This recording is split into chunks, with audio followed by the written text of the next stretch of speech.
matérias aí, baby. Segunda-feira é dia de matéria de Ribeirão Preto. O Felipe fez uma e eu fiz outra. Essa primeira do Felipe é muito interessante, porque foi uma reunião pública que aconteceu na Câmara de Vereadores de Ribeirão Preto, sobre o Conselho Municipal de Segurança Alimentar e Nutricional, o CONSIAN, e realizou um fórum de segurança alimentar e muita coisa ali foi levantada. Primeiro, a necessidade de uma política de segurança alimentar em Ribeirão Preto. A gente falou sobre as pessoas em situação de rua e existe muita fome em Ribeirão Preto. A gente teve essa semana no sábado na comunidade Nova Vila União, aqui no Dutra, Jandaia e Ipiranga, e lá tem uma cozinha comunitária, baby. Então as pessoas que não têm condições de comer, de se alimentar, elas procuram a cozinha comunitária da comunidade e fazem a sua alimentação ali. Você sabe que a prefeitura tem um banco de alimentos, mas a maior parte dos alimentos que chega na comunidade não é do banco de alimentos da prefeitura, mas é do MST, que dá uma força tremenda para as comunidades. Então, Ribeirão Preto precisa de um banco de alimentos que tem o MST como parceiro, mas que cria aí uma política, né?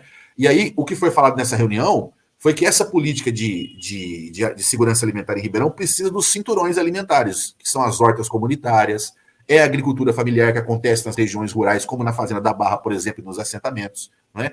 E uma política de distribuição de alimentos que possa chegar na ponta, que são essas comunidades. E uma outra coisa que se falou, para passar para você, que a gente já falou aqui, inclusive, no nosso programa, é a respeito dos resíduos sólidos. A gente falou que os ecopontos não estão recebendo galhada e massa verde, né? Por conta que não tem a máquina lá de picar o galho. E quando você recebe essa massa verde, faz o processo de picar o galho, isso pode virar fertilizante, isso pode virar adubo para a agricultura familiar. Então, é toda uma lógica, é todo um sistema que poderia fazer de Ribeirão Preto exemplo na questão da segurança alimentar, mas que ainda falta, porque falta política pública, falta a condução do Poder Executivo para construir isso. Então, está de parabéns aí os companheiros, principalmente do MST, que integram aí o nosso Conselho Municipal de Segurança Alimentar e Nutricional. Está com você, Beli.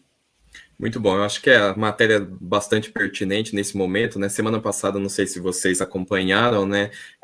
Alguns dados sobre a segurança, justamente sobre segurança alimentar, foram divulgados no país e mostrou que cerca de 33 milhões de brasileiros e brasileiras vivem em insegurança alimentar, né? Então, é um número alarmante, né? Se a gente for ver que o contingente populacional brasileira é em torno de 210 milhões de habitantes, então nós temos cerca de 1 a cada 6 brasileiros vivendo em insegurança alimentar, que não tem, talvez, uma expectativa daquilo que vai comer na próxima refeição. Isso é extremamente grave, né? Eu acho que e esses dados aqui de Ribeirão Preto, divulgados pelo CONSEAN nesse fórum, eles mostram que Ribeirão Preto é também um reflexo daquilo que vem ocorrendo no país, né? Cada vez mais a gente tem observado mais pessoas perdendo os empregos, mais pessoas indo para a situação de rua e vivendo, mesmo aqueles que ainda estão vivendo em casas, em situação de insegurança alimentar. E aí, aliado a isso, né, a gente tem divulgado bastante, né, Ricardo, a questão da produção de alimentos, tanto do MST, quanto de algumas outras instituições que fazem projetos, por exemplo, na área de agroecologia, né, por exemplo, hortas comunitárias em escolas, inclusive na instituição que eu trabalho, que daqui a pouco a gente vai falar sobre isso, também tem fizeram lá uma horta ecológica também, horta comunitária, aliás, onde você trabalha, tem, né, um sistema agroflorestal lá, e nós já falamos bastante sobre isso. Então, a importância desses pequenos núcleos, né, de produção de alimentos dentro da cidade. Isso é muito importante, principalmente próximo às comunidades que vivem principalmente em insegurança alimentar. Então, ter esses pequenos núcleos, seja em escolas, associações de bairros, né? E aí é importante o poder público, né? Empoderar, dar cursos de formação para as comunidades, para os professores nas escolas, né? Dar assistência para que essas hortas sejam criadas dentro desses locais específicos aí.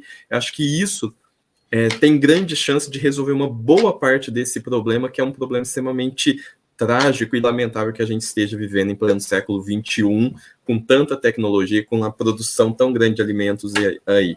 Então, é esse o meu recado, Ricardo. Exatamente. Um outro instrumento importante são as compras governamentais. Então, o poder público ele tem condição de alicerçar todas essas políticas públicas, e a questão da segurança alimentar também é importante, através do mecanismo das compras governamentais. Então, a prefeitura compra a produção da agricultura familiar, distribui, pode distribuir na forma de cestas básicas na comunidade, pode criar um banco de alimentos e pode também contratar, isso é uma lei federal, para poder distribuir na merenda escolar. Então, os instrumentos políticos na mão do poder público existem, o que não existe é a vontade política. Então, essa é a luta dos nossos companheiros aí do Concean. Parabéns e dando continuidade.